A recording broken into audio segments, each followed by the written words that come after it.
ایک اور فراڈ چل رہا ہے آج کل. اب اس میں سب سے بڑا پرابلم پتہ ہے کیا ہے؟ ہمارے یہاں انویسٹیگیشن یا سمجھ بوجھ تو اتنی ہے نہیں لوگوں میں. مثال کے طور پہ اگر عمرے کا پیکج رمضان کا کسی نے نکالا 3 لاکھ روپے کا, جیسے نارمل پیکج ہوتے 3 لاکھ 2.5 لاکھ, اب مارکیٹ میں 2.5 لاکھ ریٹ چل رہا ہے, کوئی کہے میں 2 لاکھ میں کر دوں گا. اب کوئی یہ نہیں پوچھے گا آپ 2 لاکھ میں کیسے کر دو گے, آپ ٹکٹ کہاں سے خریدو گے, کہ یار بندہ 2 لاکھ کہہ رہا ہے, 50 پاسپورٹ پکڑے جا کے اس کو 2 لاکھ میں پیسہ دو. اب آپ 2 لاکھ روپے سے 50 پاسپورٹ کے پیسے 1 کروڑ روپے جمع ہو گئے اس کے پاس. یہ اس بندے کے پاس جمع ہو گئے جس کو کوئی 10 لاکھ روپے ادھار نہ دے, اس سے صرف 50,000 روپے پیکج کم کیا اور سب کے پاسپورٹ پکڑ لیے. اچھا عمرے میں فراڈ کرنا تو پھر بھی مشکل ہے کیونکہ 10 دن بعد فلائٹ ہوتی ہے. حج کے پیسے 4 مہینے پہلے آ جاتے ہیں. اب حج ہے آج کل 15 لاکھ روپے کا, 12 لاکھ روپے کا, 10 لاکھ روپے کا. پچھلے سال کیا ہوا کہ حج کا پیکج اعلان کیا اور 50,000 روپے کم پیکج اعلان کر دیا لوگوں نے پاسپورٹ. اچھا پھر جو پاسپورٹ لے کر آ رہا ہے اس کو 25,000 روپے آپ کو بھی ذرا کمیشن ملے گا. غریب آدمی کہہ رہا ہے جناب ایک حاجی کو 50,000 میں اس کا بھی فائدہ کرا رہا ہوں, غریب آدمی کا مجھے بھی 25,000 مل جائیں گے, 25-30 حاجی پکڑ لوں گا میرا بھی حج ہو جائے گا. اب اس غریب آدمی کو یا تو اپنا حج عمرہ نظر آ رہا ہے یا تھوڑے پیسے نظر آ رہے ہیں, یہ نہیں دیکھ رہا کہ میں جس کو لوگوں کے 12 لاکھ روپے لا کے دے رہا ہوں اس کی حیثیت کیا ہے, وہ کہاں سے حج کروائے گا. 3-4 مہینے اس نے پیسے استعمال کیے, حج کے دن قریب بندہ غائب ہو گیا اور نہ ان کا حج ہو سکا. اور اب جو بیچ کے لوگ تھے وہ سارے مارے گئے.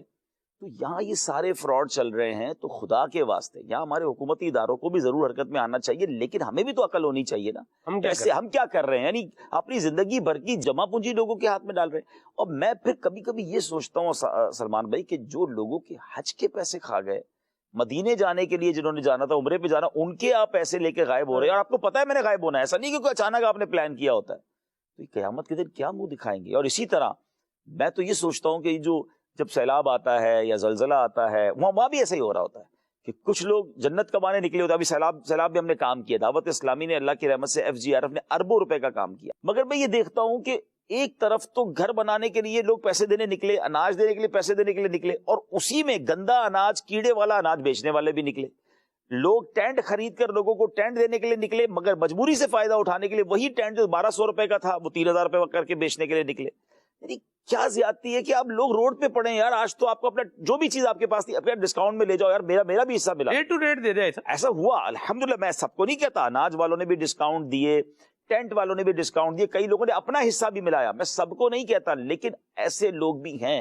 اور بدقسمتی سے مطلب میں ایک ایسا عجیب جملہ آپ کو کہنے جا رہا ہوں, مگر میں نے سنا ہے بہت اہم لوگوں کے درمیان کہ پاکستان میں خاص طور پر جب بھی کوئی وبا آئی, پریشانی آئی یا کوئی ڈیزاسٹر آیا, چاہے جیسے کووڈ آیا, زلزلہ آیا, اللہ نہ کرے سیلاب آیا, کوئی ایسی بارش تباہی, جب بھی کوئی ڈیزاسٹر آتا ہے نا کچھ لوگ کروڑ پتی بن جاتے ہیں.